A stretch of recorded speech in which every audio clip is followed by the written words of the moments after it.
Hello student, आप सभी का हमारे YouTube channel maths with Neha Soni में स्वागत है। तो आज हमारा टॉपिक है त्रिकोणमिति। इससे रिलेटेड क्वेश्चन, जो भी क्वेश्चन पूछे जाते हैं एग्जाम में, वो हम करेंगे और कुछ बेसिक कॉन्सेप्ट आपको क्लियर करेंगे। तो देखिए, समझिएगा अच्छे से। त्रिकोणमिति का मीनिंग क्या है, पहले अर्थ समझते हैं। त्रिकोणमिति जैसा कि नाम से ही डिक्लेयर हो रहा है कि त्रिभुज के कोणों और भुजाओं को मापना ही क्या कहलाता है, त्रिकोणमिति कहलाता है।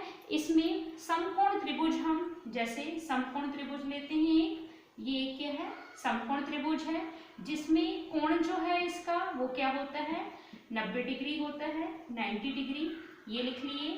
अब यहाँ पर थोड़ा सा समझिए आप, ये जो है वो क्या है, लंब है, ये जो है अपना परपेंडिकुलर, इसको क्या बोलते हैं, लंब।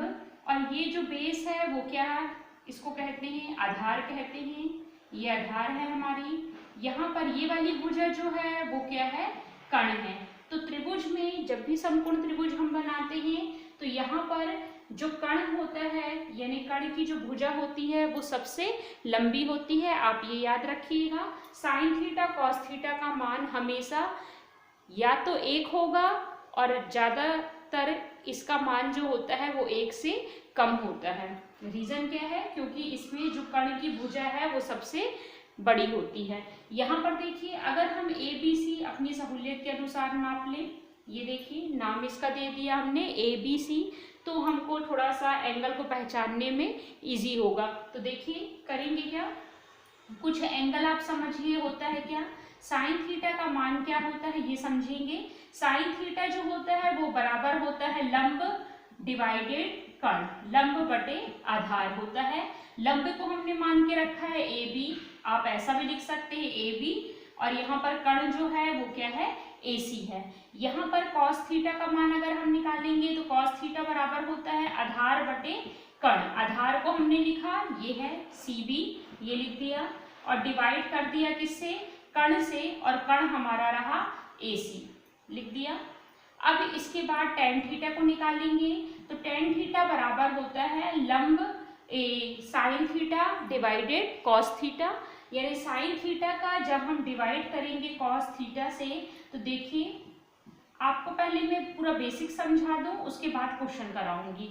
ये डिवाइड अगर हम करते हैं तो क्या हो जाता है, साइन थीटा का मान अभी अपन ने देखा, लंब डिवाइडेड क्या होता है, कर्ण होता है, ये लिख दिया लंब बटे कर्ण। और कॉस थीटा का मान होता है आधार बटे कर्ण। जब ये मल्टीप्लाई में होगा डिवाइड वाला तो वैल्यू क्या हो जाती है, पलट जाती है, कर्ण ऊपर आ जाएगा और आधार क्या हो जाएगा, नीचे चला जाएगा। ठीक है, ये क्यों हो गया, क्योंकि डिवाइड वाला पार्ट जब मल्टीप्लाई में जाता है तो व्युत्क्रम हो जाता है, पलट जाती है वैल्यू, कर्ण से कर्ण कट गया, यानी टेन थीटा का मान जो होता है वो होता है लंब बटे आधार।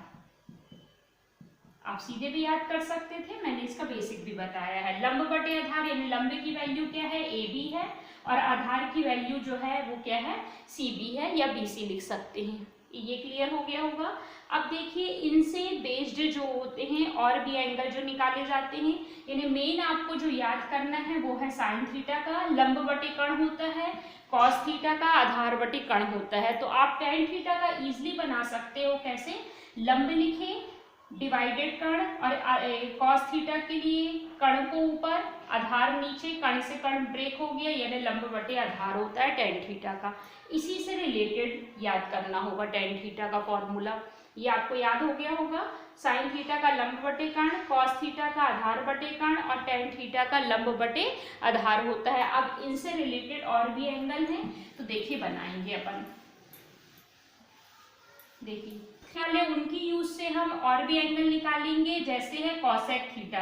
तो कॉसेक थीटा जो होता है वो व्युत्क्रम होता है किसका, साइन थीटा का व्युत्क्रम होता है। तो साइन थीटा का फॉर्मूला भी हमने क्या लिखा है, साइन थीटा के लिए लिखा था लंब बटे कर्ण, ऐसा लिखा था। डिवाइड वाला जब मल्टीप्लाई में जाएगा तो कर्ण ऊपर हो जाएगा और लंब क्या आ जाएगा, बटे में हो जाएगा, यानी कॉसेक थीटा का फॉर्मूला होता है कर्ण बटे लंब। कुछ नहीं, आपको साइन थीटा को पलटा देना है, तो क्या हो जाएगा, कॉसेक थीटा। ये याद रखिए कि इनका रिलेशन क्या होता है, कॉसेक थीटा इक्वल होता है 1 साइन थीटा। आपको रिलेशन जरूरी है याद करना, क्योंकि जो एग्जाम में क्वेश्चन पूछे जाते हैं वो इस तरीके के के रहता एक ही लाइन का है, पर आपको लगता है कि बहुत बड़ा होगा, और आप अगर रिलेशन समझ रहे हो तो डायरेक्ट वैल्यू रख के उसको सॉल्व भी कर सकते हैं, आपके लिए इजी हो जाएगा। तो यहाँ पर देखिए ये आ गया। इसी प्रकार से इसका किसके लिए होता है, सेक थीटा के लिए होता है। तो सेक थीटा जो है व्युत्क्रम होता है किसका, कॉस थीटा का। कॉस थीटा अभी अपन ने देखा कि होता है क्या, आधार बटे होता है किसके, कण के। इसको भी हम व्युत्क्रम कर लें यानी पलटा दें, कण ऊपर हो जाएगा और आधार कहाँ चला जाएगा, नीचे। तो यहाँ पर कण बटे आधार हो जाएगा। कण की वैल्यू हमने लिखी है AC और यहाँ पर लंब का लिखा है अपन ने AB। यहाँ पर कण के लिए AC और आधार के लिए जो हमने लिखा है CB या BC लिख दीजिए, जो भी लिखना हो एक ही बात है भुजा में, ठीक है। अब यहाँ पर तीसरी वैल्यू जो है कॉट की, कॉट थीटा जो होता है वो व्युत्क्रम होता है किसके, टेन थीटा के। टेन थीटा को अभी आपने देखा क्या होता है, लंब बटे आधार होता है। तो लंब बटे आधार को जब हम व्युत्क्रम करेंगे, मल्टीप्लाई के फॉर्म में लिखेंगे, तो आधार ऊपर चला जाएगा और लंब नीचे आ जाएगा। तो आधार बटे लंब किसका फॉर्मूला होता है, ये कॉट थीटा का होता है। फॉर्मूले का रिलेशन जो है प्लीज ध्यान में रखिएगा, क्योंकि जो भी मैं क्वेश्चन कराऊंगी बहुत ही इजी होंगे, बहुत ही इजी ट्रिक होगी। कब, जब आपको फॉर्मूले रटे होंगे तब। अगर आपको फॉर्मूले रटे नहीं हैं तो आपको इजी ट्रिक क्या कुछ भी बता दूं आपको नहीं समझ में आएगा, ठीक है। तो फॉर्मूले रखना आपको बहुत जरूरी है इसके लिए। और त्रिकोणमिति एक ऐसा पार्ट है जो हर एग्जाम में पूछा जाता है, इसके क्वेश्चन हर एग्जाम में आते हैं। इसलिए मैं कुछ बेसिक टिप्स आपको बता रही हूँ कि जिन्होंने BSc वाले नहीं हैं, जो मैथ्स वाले नहीं हैं 11th 12th में, उनको भी अच्छे समझ में आ सके ये। तो ये आप फॉर्मूले याद करिएगा आज। तो देखिए इससे रिलेटेड पर देखिए, इसमें समकोण त्रिभुज में कंडीशन आपको कौन कौन सी है। यहाँ पर लंब दिया है 4, यहाँ पर आधार जो दिया है वो 3 दिया है, और कण की वैल्यू क्या दी है, 5 दी है। आपको बोल रहा है कि त्रिकोणमिति अनुपात ज्ञात कीजिए।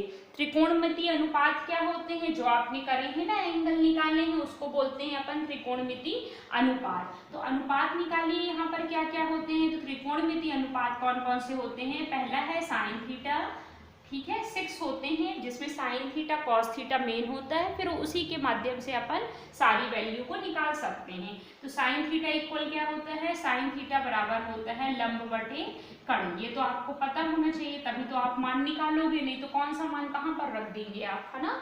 जब वैल्यू आपको याद होगी कि साइन थीटा कॉस थीटा का फॉर्मूला क्या होता है, तब आप यूज कर सकोगे।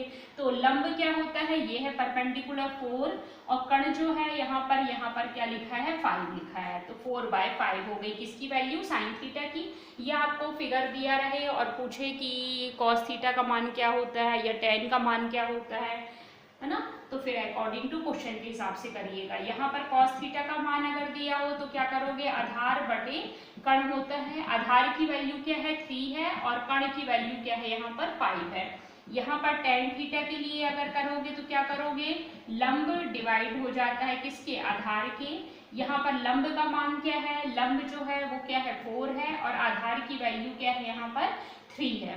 यहाँ पर देखिए अब कॉसेक थीटा का मान क्या होगा। कॉसेक थीटा के लिए अपन क्या करते हैं, साइन थीटा को ही पलटा देते हैं। साइन थीटा का मान सपोज दिया है 4/5, तो उसको पलटा देंगे। चित्र नहीं भी दिया होगा तो भी आप कर सकते हो। यहाँ पर कॉसेक थीटा का मान होता है कण बटे लंब। कण क्या दिया है, 5 दिया है, तो पहले लिख लीजिए कण बटे क्या हो जाता है, लंब हो जाता है।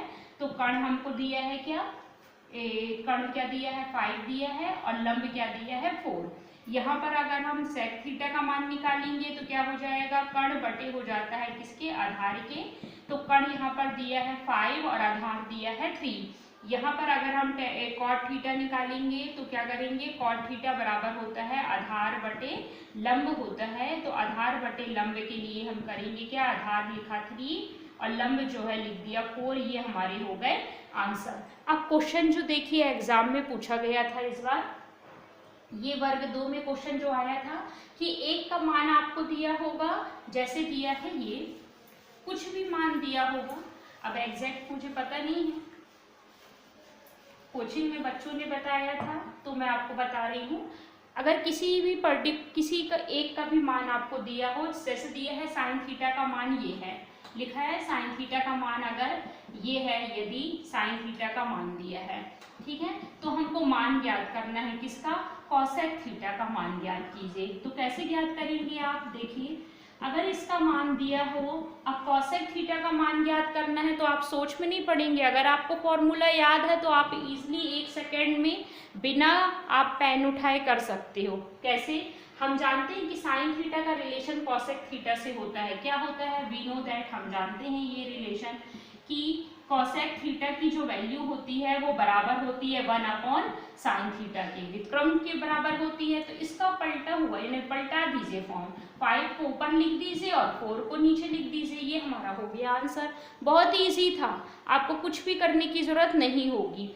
कभी कभी कुछ वैल्यू जैसे कर्ण नहीं दिया हो, लंब नहीं दिया हो, आधार नहीं दिया हो, तो उसको भी हम ज्ञात कर सकते हैं, वो हम अपने नेक्स्ट वीडियो में पढ़ाएंगे आपको। बहुत ही बेसिक तरीके से धीरे धीरे पढ़िए ताकि आपको बहुत अच्छे से नॉलेज मिले त्रिकोणमिति का। हर एक एग्जाम में पूछे जाते हैं इसके क्वेश्चन।